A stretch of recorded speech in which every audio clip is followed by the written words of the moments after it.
What's up, everybody? Welcome back to my channel and to episode 2 of Let's Play Dark Fort with One Page Mythic. Dark Fort is a solo micro RPG that takes place in the Dying World campaign setting, which is more commonly associated with the RPG Mörk Borg. You can find this micro RPG Dark Fort in a fanzine for Mörk Borg. And I will link that in the description, how you can get Dark Fort. And we are spicing things up with an Oracle. This is the one-page Mythic Game Master Emulator. You may be aware that there is a larger product known as the Mythic Game Master Emulator, and it is incredible. It's a tool that allows you to play any role-playing game solo. And this is a one-page variant that has been kind of distilled and compressed down into the core mechanics, the spirit of Mythic in one page.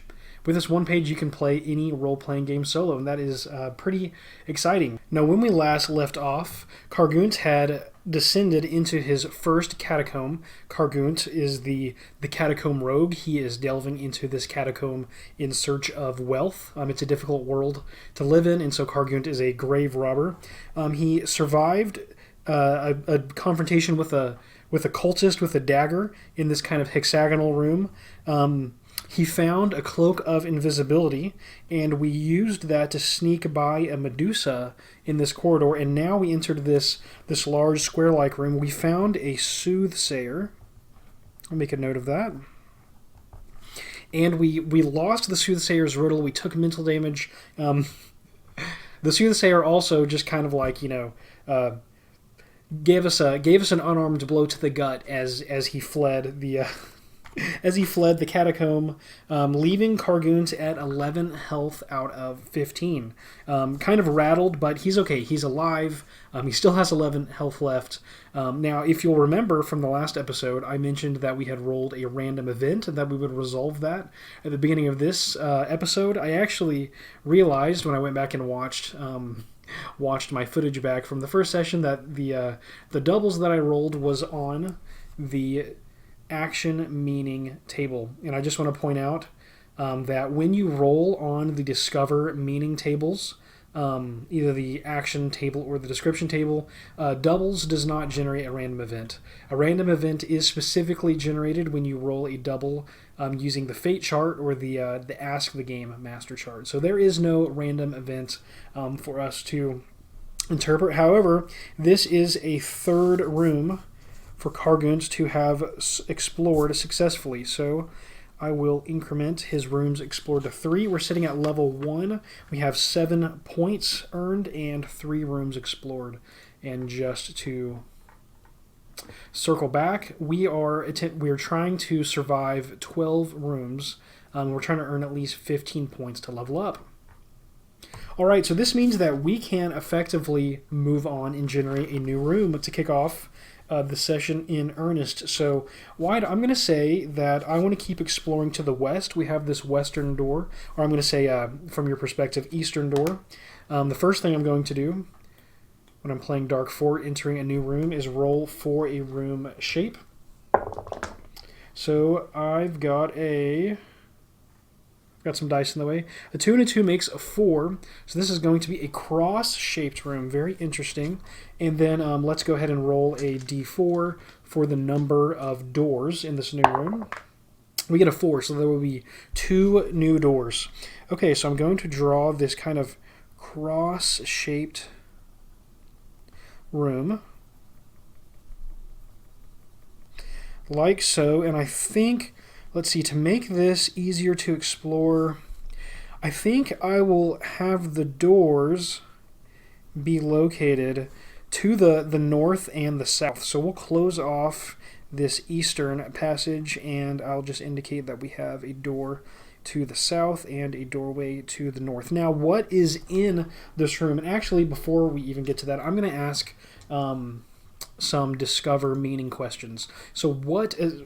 As we walk past the room with the soothsayer, which was really simple so far, the room with the cultist was dark and barren. The corridor was explicitly barren and damaged. The walls looked damaged. The room with the soothsayer, once again, simple.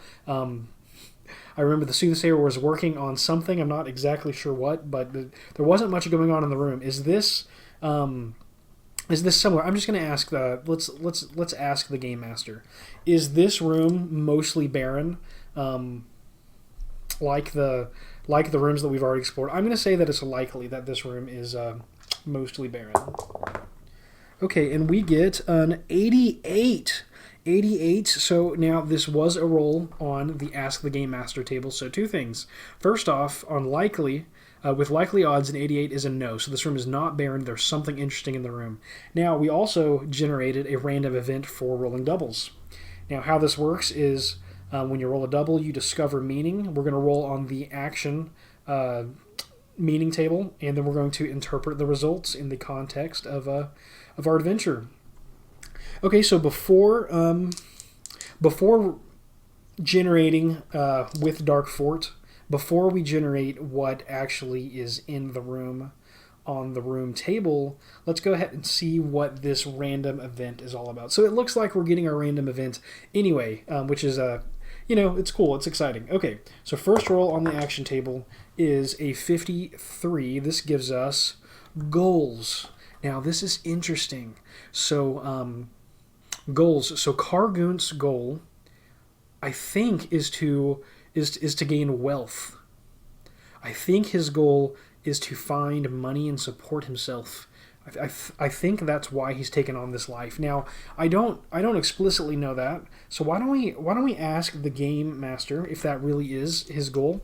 I'm going to say it's nearly certain that Kargunt's motivation for entering this catacomb and risking his life is to find items of value, to become wealthy, so that he can live he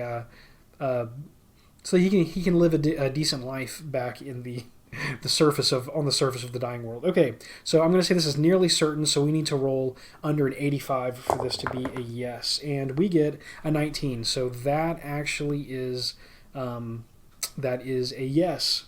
Okay, so Kargunt is motivated by gold. So that is what I say his goals would be. So we could interpret this as he comes across silver. Why don't we ask the game master? Does Kargunt come across some kind of stash of silver? We'll say in interpreting this event, we'll make this likely. Okay. So this is a 69. That is a no. He does not come across. Like some kind of treasure chest. We're in this cross-like room. Why don't we describe the room? Let's get. We gotta know there is something interesting in the room.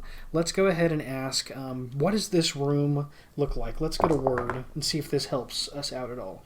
29. 29 is feeble. This room is feeble. I interpret this as this room is also falling apart, much like the corridor. The room is.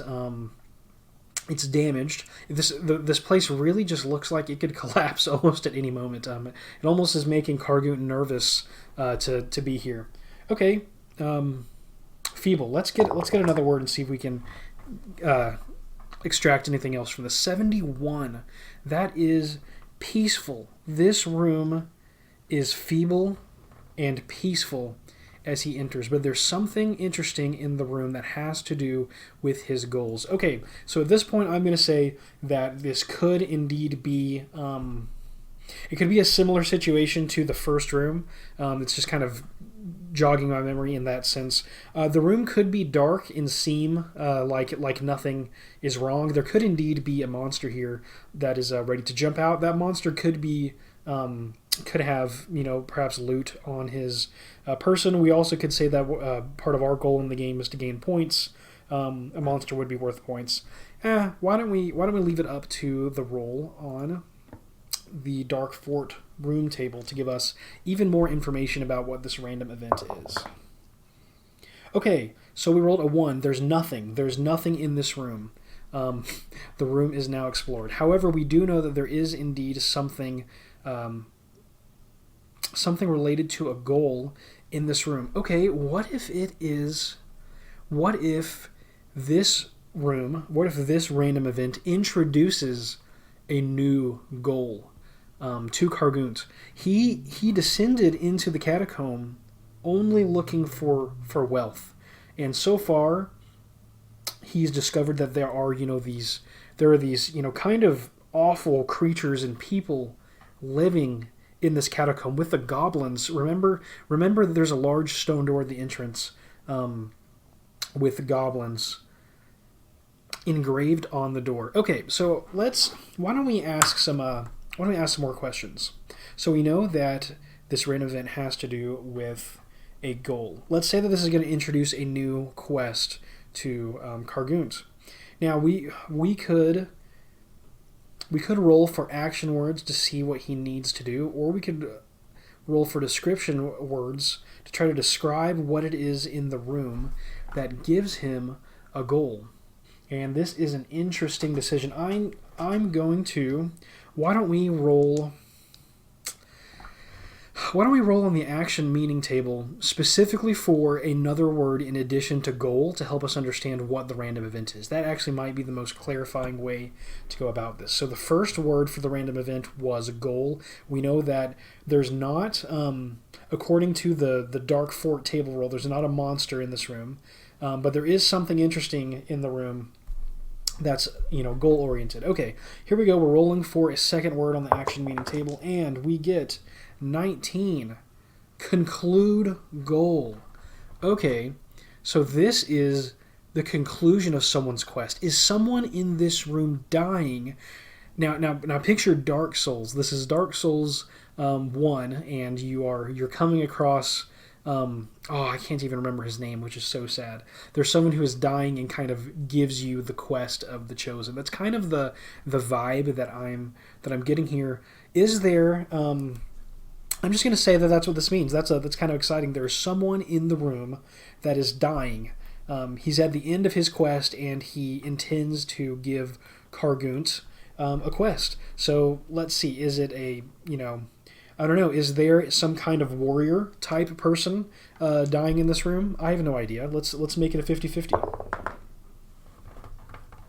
Okay, that is a 21. That is a yes. There is a warrior type individual in the room bleeding out. Is he another? Well, maybe bleeding out. Has he been gashed, gored? Did a monster mortally wound this individual? I'm going to say this is very likely. We get a 68. That is a yes. He has been mortally wounded by a creature in the catacomb. Now, this person's on the ground. He's very visibly not okay. Kargunt is going to... So Kargunt enters the room, the cross-shaped room, and the only interesting thing in this room is this dying man. So Kargunt is going to hurriedly approach him, and I think the first thing that he's going to do is to offer help. And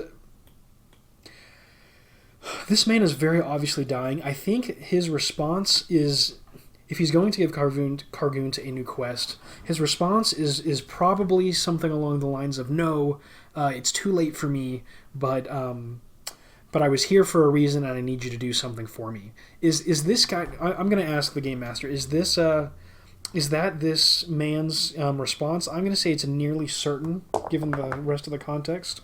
That is a 31. So that is a yes. As Kargunt asks the man for help, he's, maybe he's coughing up blood. He's mauled. There's blood everywhere. It's a horrible scene for Kargunt to come across. He says, no, it's too late for me, but I came here to do what? What did he come into the catacombs to do? Let's roll for what he came here to do on the action meaning table. I get an 84. He came here to PC. Okay, the PC is a catacomb rogue. He came here to grave rob. Maybe it was something in particular. Now, okay, did he come here specifically because he knew Kargunt was coming here? I'm going to say this is impossible. But just in case, I'm going to roll it. Okay, that's a 15. Wow, that's really low. Wow, that was only only 5 points to the no. That is really interesting. So no, he didn't come here specifically because Kargunt was coming here. However, he did come here, to rob some graves. Is this man aware of something important? Is this man aware of something important in the catacomb that he came here to find that would be useful in the outside world, within the context of the dying world? I'm going to say that is a very likely outcome. Let's go ahead and roll. And we get an 87. That is a no. So he's not here for an item, and he's not here because of Kargunt specifically. So I'm going to say that this man descended into the catacomb to rescue someone personal to him, and now he asks Kargunt, he tells Kargunt that someone is missing. Who is missing? Let's describe the person that is missing. Let's use the description meaning tables. We get a 76. The person is powerful. Okay, so this person is important, that has been captured and brought down into the catacomb. This is quite interesting. Now, who would be powerful? Maybe this man is going after the leader of some kind of village. Is there some equivalent of like a mayor or a council person, or even maybe there's a wizard? Why don't we say that there is some kind of... We'll leave it up to fate. We don't have to decide this ourselves, and actually it's more exciting if we don't, because we're playing this role-playing game solo. So we will ask the game master or the fate chart.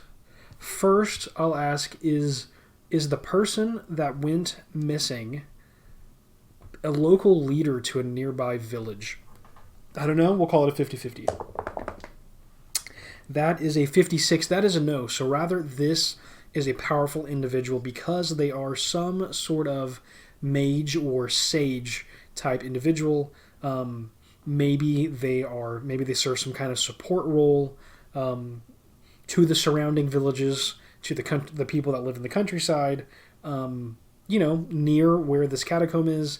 And it's really important to those people that this, maybe it's some kind of maybe it's a person that can heal. Why don't we ask, is this some kind of wizard type individual that can that serves as a healer in a supporting role to the surrounding countryside? Since the last interpretation was a no, I'm going to say that this is very likely.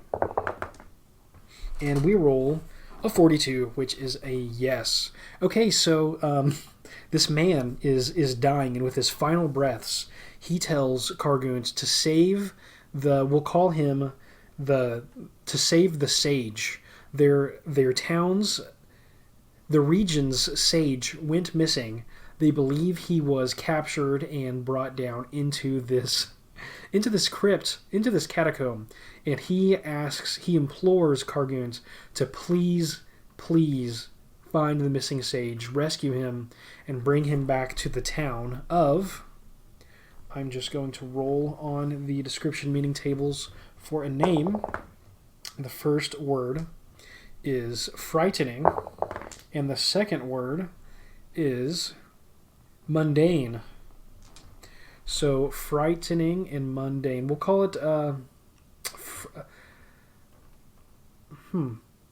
Fright Moon. We'll call it the town of Fright Moon. So let's say that we have a thread or a quest. We want to rescue the sage. What is the sage's name? Let's roll on the description meaning table for the name of the sage. 32. Fragrant. 13. Fragrant and colorful. Frelo. Okay, let's say that we have a new thread for Kargunt, or a quest to rescue Frelo, the sage of Fright Moon. Spelling this Frightmun, moon, like in Kerbal Space Program, the moon. All right, rescue Freylo the Sage of Fright Moon. All right, I don't know what'll happen. I don't know if we'll find Freylo or not. But it's a thread, and this man, does he?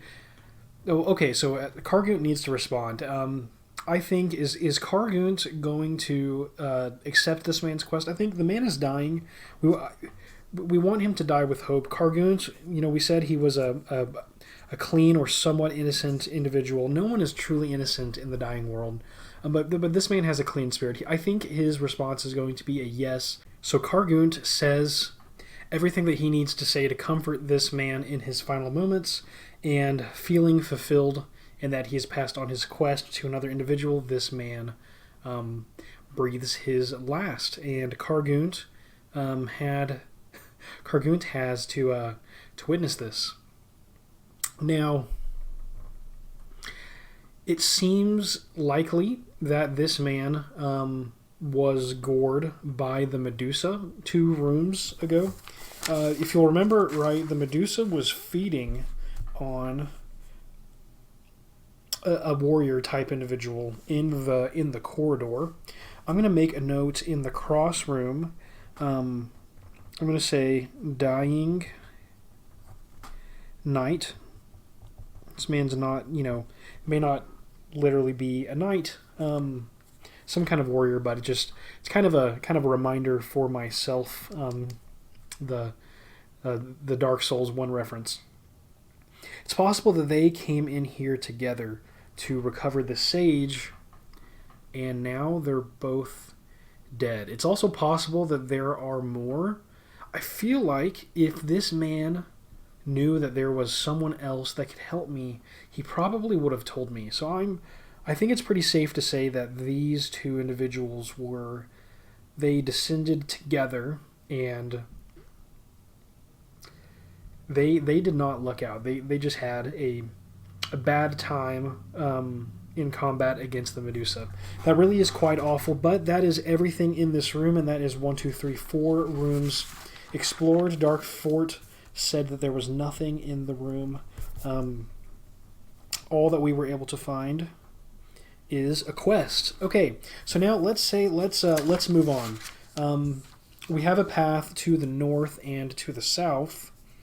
Let's say I'm going to say Kargunt puts his invisibility cloak back on. He's fearful for what is to come in the catacomb. He wants his invisibility cloak for protection. And yeah, we're going to move on to the next room to the south with our invisibility cloak on. Man, this has been crazy already. Who knows? Maybe we'll find the sage.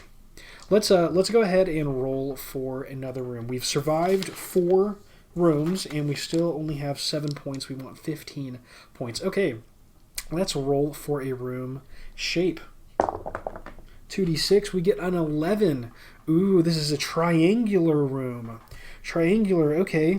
Let's roll a d4 for the number of doors, and we get 3. That is 2 doors in the triangular shaped room.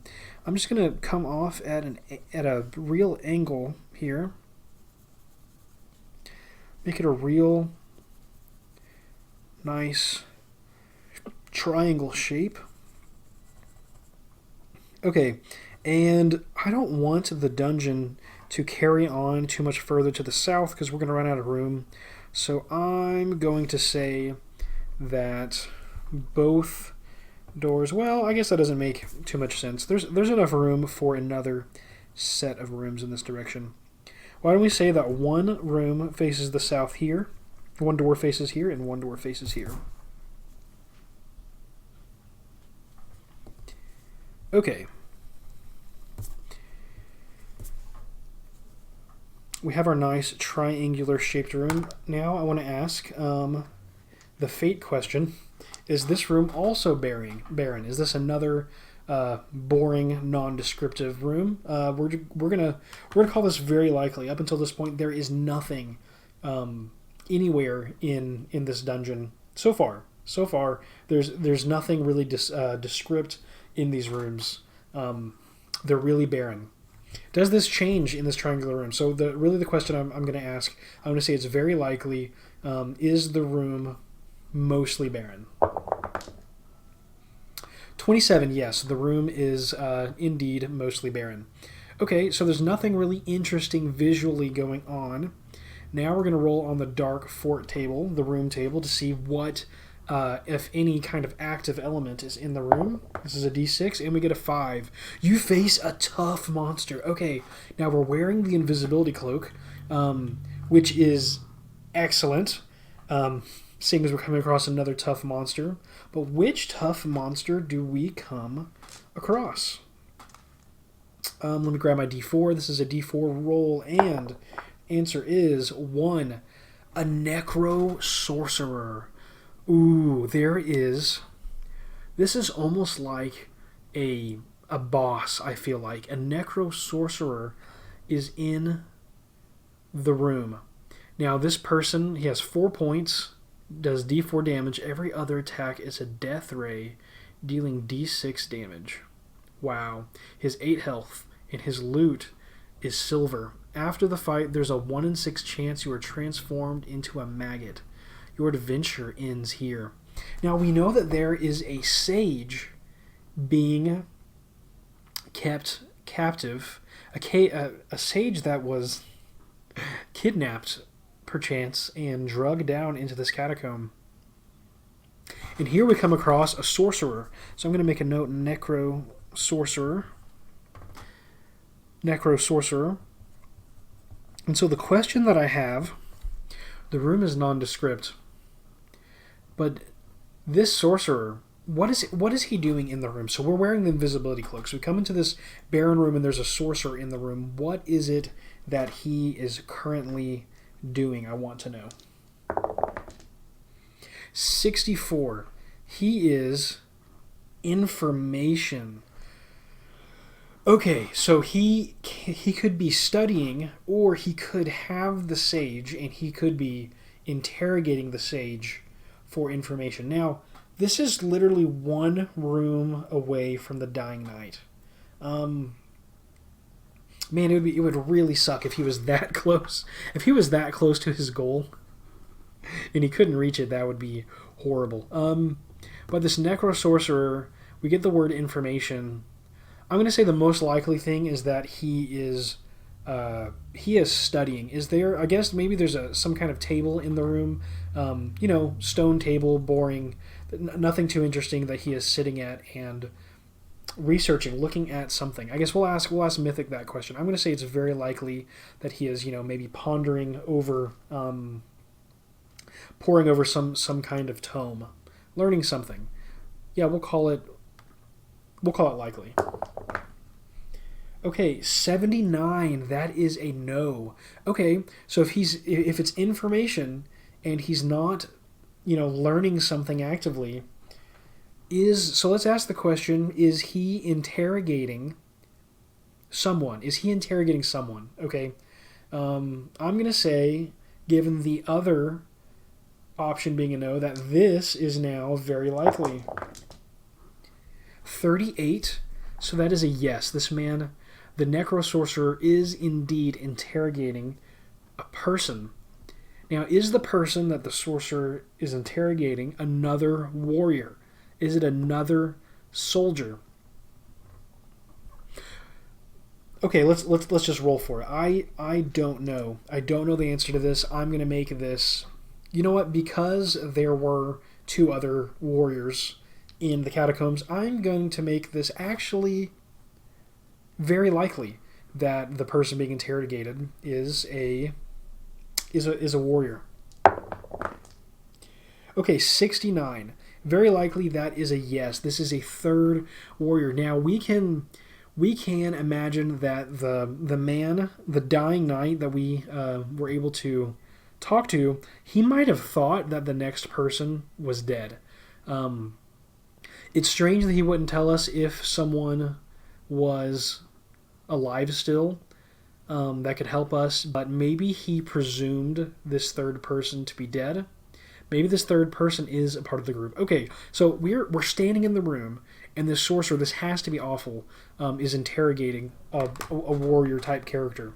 Is the scene gruesome? I'm going to say that it is very likely that the man is severely injured as he's being questioned.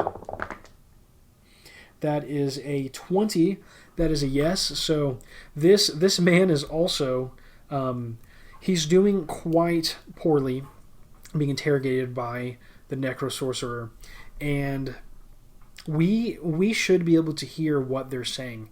Does their conversation have something to do with the group of warriors? Something along the lines of the sorcerer asking the man, are there more of you? Are there more coming? That kind of thing. Is that really what's going on? The sorcerer is interrogating to learn more about the forces that they might have to contend with. I'm going to say that is very likely. We get a 63. That is a yes. So we've kind of confirmed that this individual that is being interrogated is a member of this maybe group of 3 warriors that descended into the catacomb to rescue Freylo, the Sage of Frightmoon. My next question then is, what does the bloody interrogated man answer? Does he respond to the sorcerer defiantly that there are more coming? You won't be able to get away with this and they'll stop you. Something to that kind of effect. I don't know, 50-50.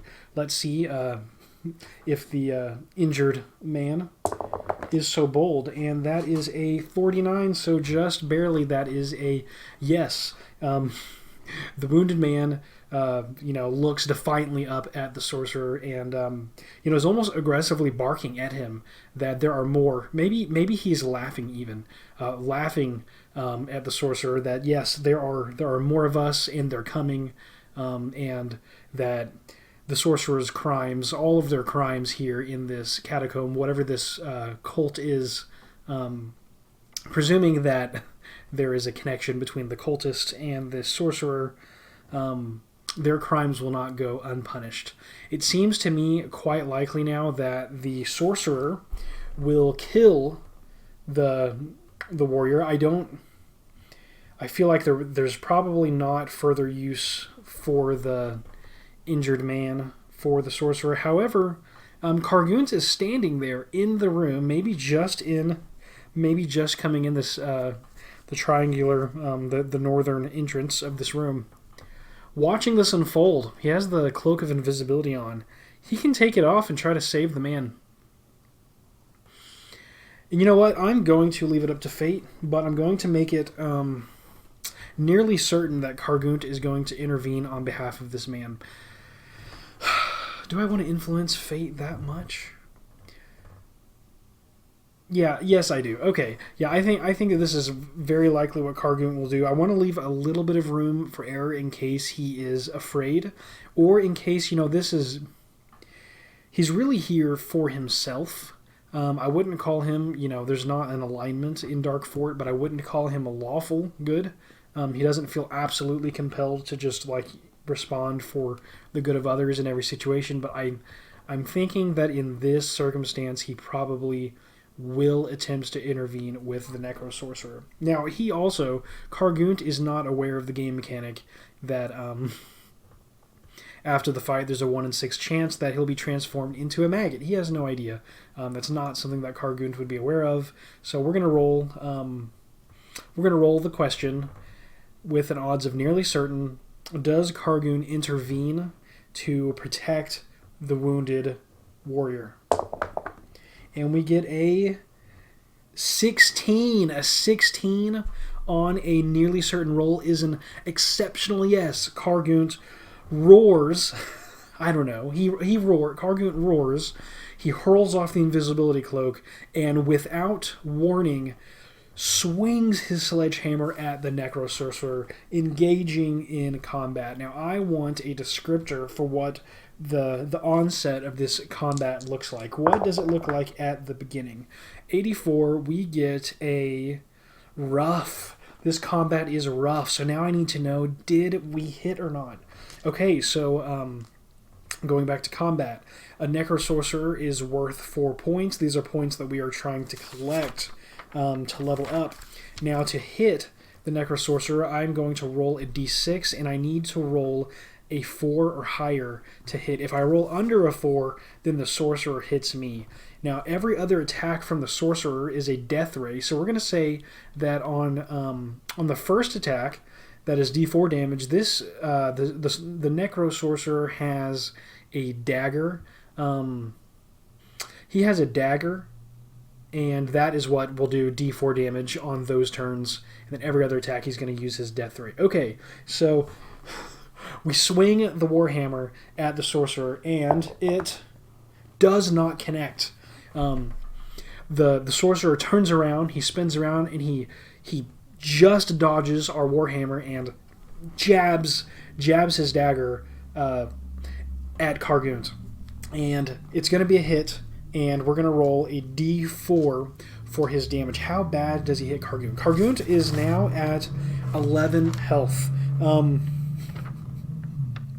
Yeah, so this is not looking so great. But you know, let's see what happens. Roll a 2. That is not as bad as it could be. So the dagger sticks roughly into Kargunt's side, and he lets out a grunt of pain as he takes the 2 hit points worth of damage and begins to bleed down his side. Kargunt is not wearing armor. You know, he may have on some kind of, we don't know if he's wearing some kind of like leather garment or something,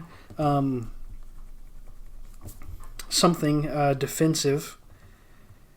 All we know is that he has a warhammer, a scroll of summon daemon, and a cloak of invisibility. So yeah, Kargunt takes the gash in the side, and combat will continue. We'll roll. Well, okay, I want to get another descriptor for our combat. So far, it is, you know, rough, brutal, a kind of a sickening stab. 84. Rough again. Double rough. That is... So we intensify the roughness. This is just an exceptionally aggressive duel. Perhaps the Sorcerer is extremely... maybe he's well-versed in brutality. He knows... He's very used to dispatching his foes.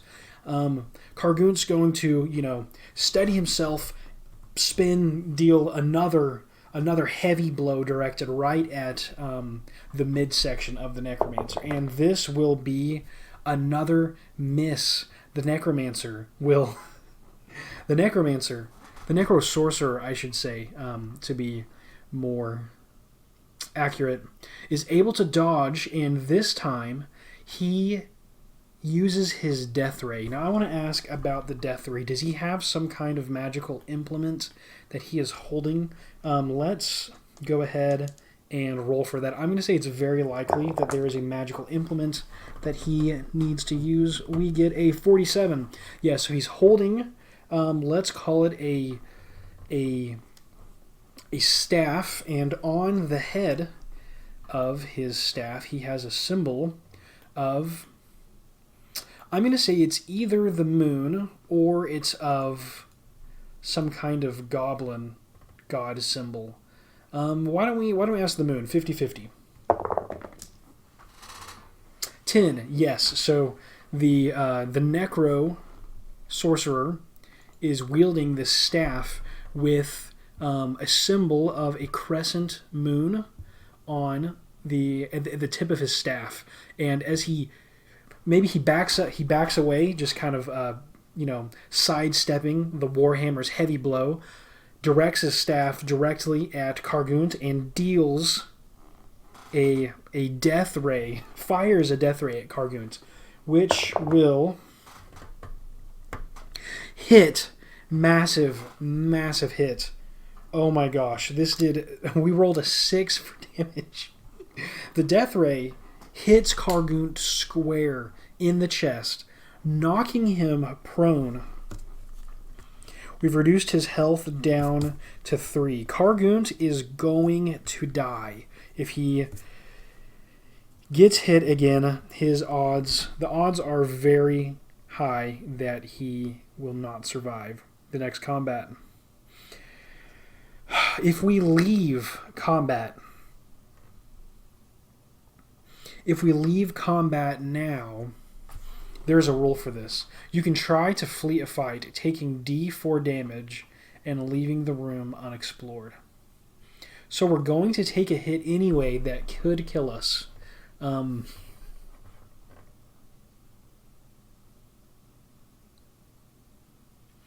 going to take a hit anyway. So that makes me think it's almost more worth it to try to hit the sorcerer. So he has 8 health. I say that on the ground, Kargunt, he's been knocked breathless, absolutely searing pain from this death ray that caught him square. Did not kill him, but severely harmed Kargunt. He is, he's bleeding profusely. He is clutching at life. He pulls the scroll of Daemon out from his side. Maybe he breaks the seal of the scroll and he reads the words off the page, and this creature from the void, let's say, materializes. Maybe the words that he speaks vibrates the air and causes this small tear, the small rift, and this creature steps through at his call. Let's have a description of the creature that steps through. What does this Daemon look like? 73. It is perfect. Okay, so maybe this is a creature of light. I don't know. Okay, perfect. We're gonna give let's say one more thing. A Daemon and light doesn't typically go together. Colorful. We have this exotic looking creature, maybe with all kinds of eyes and colors. Maybe it's shimmering. Perfect maybe in the sense that makes me think that it is just giving off a large amount of light. Enters into the combat, and I think the way that I want this to work is to give both Kargunt and the Daemon a chance to hit. So the Daemon's going to help me for D4 fights. Now that we've summoned the Daemon, I'm going to remove the word scroll. This colorful, eyeball-filled creature, perfection, is now in the room. It's a huge scene. Every eye is turned to watch this thing as it enters combat. It's going to help us for D4 fights. So let's roll that now. We get a 2. So we'll have 2 fights with our Daemon. We have 1 more chance at using the Cloak of Invisibility, which we could... I don't know that we're supposed to be able to use this mid-fight to leave. I don't think that's fair. But the Daemon should be able to help us with this fight. We'll count this as one of his 2 fights that he's willing to help us with. And he's going to do D4 damage if he hits. So I'm going to have...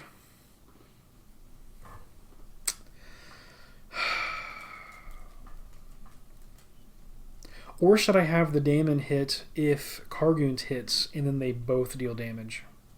That seems almost like the more fair thing to do. I think that's more in line with the game mechanics itself. It's almost like the Daemon is just a damage buff for when you hit. Okay, so Kargunt, stands. And at least we know that the Necrosorcerer, it's going to take a round for him to kind of regain his ability to fire his death ray again. So we have 1 round, a chance to... We really need to kill this guy now. If we could somehow hit for 8 in 1 round, that would be excellent. Who knows what's going to happen? This may be the end of Kargunt. I'm going to go ahead and roll this d6, and if I roll a 4 or higher, then both Kargunt and the Daemon the shining bright demon hit. If not, then the cultist is going to get a chance to kill Kargunt. It's up to fate. We roll a 1. The Necro Sorcerer. So okay, let's describe this. Kargunt is bleeding profusely. He is severely injured, but he stands back up, the daemon at his side, and together they charge the Necro Sorcerer, who sidesteps and buries the hilt of his dagger into Kargunt. Is it enough to put him away?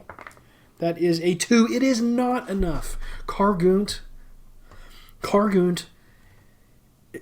takes the dagger to the hilt in his body, reducing him to 1 hit point left. Kargunt is down to 1 HP. This is truly a live or die moment. The next round, if the Necro Sorcerer hits again, then Kargunt is unavoidably dead. If we flee combat, he's going to roll a d4 and kill us. So there's no choice. We are directly up against... Kargunt is directly up against the Necro Sorcerer. He's readying his staff, trying to angle it at us. To secure the kill with another blast of the Death Ray. And Kargunt is going to push away, yanking the dagger out of his body. He's... I've said this already, but he is bleeding out right now, and he has one more swing that he can make at the sorcerer. We roll a 6. It's a hit. We hit the Necro Sorcerer. Okay, so Kargunt is not dead yet. Okay, now he still is very likely going to die. Make no mistake, Kargunt will probably die in this episode. But it's not yet. Okay, so Kargunt swings, he levels a blow, and connects with the Necro Sorcerer. Now, how much damage does he do? Let's hope for a high roll. 2. Okay, so he hits, maybe he hits in the hip of the Necromancer, jolting him, the Necro Sorcerer, jolting him to the side, maybe cracking a little bit of a bone, but it's not a death-dealing blow. The Necro Sorcerer has been reduced down to 6 health, and Kargunt is standing with 1 health. Okay, now the daemon, when he connects, the daemon is able to... Let's see, does the daemon fire a beam of light or a beam of just colorful energy at the Necromancer? I'm going to roll for that description to see if that sounds accurate. We'll make it 50-50. 78, that is a no. Rather, the daemon charges. It bolts like an arc through the air. It itself melee strikes directly into the Necro Sorcerer. So this thing is hovering, and it is like zipping around the room, like taking aim at the Sorcerer and, darting, lunging directly at him, trying to deal damage. Maybe it has some kind of, you can't really see it. Maybe there's a talon that's, as it's shimmering, fading in and out of visibility.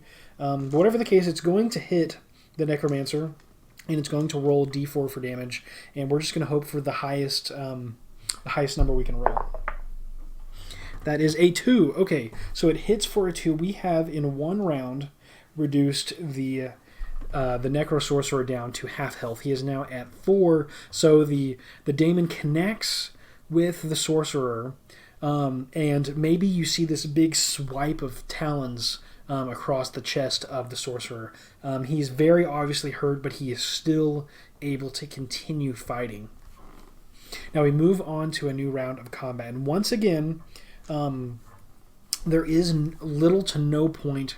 There really is no point for us to flee, because if we flee, our opponent will get a d4 hit in, and we will die. Kargunt is sitting at 1 health. He cannot take another hit.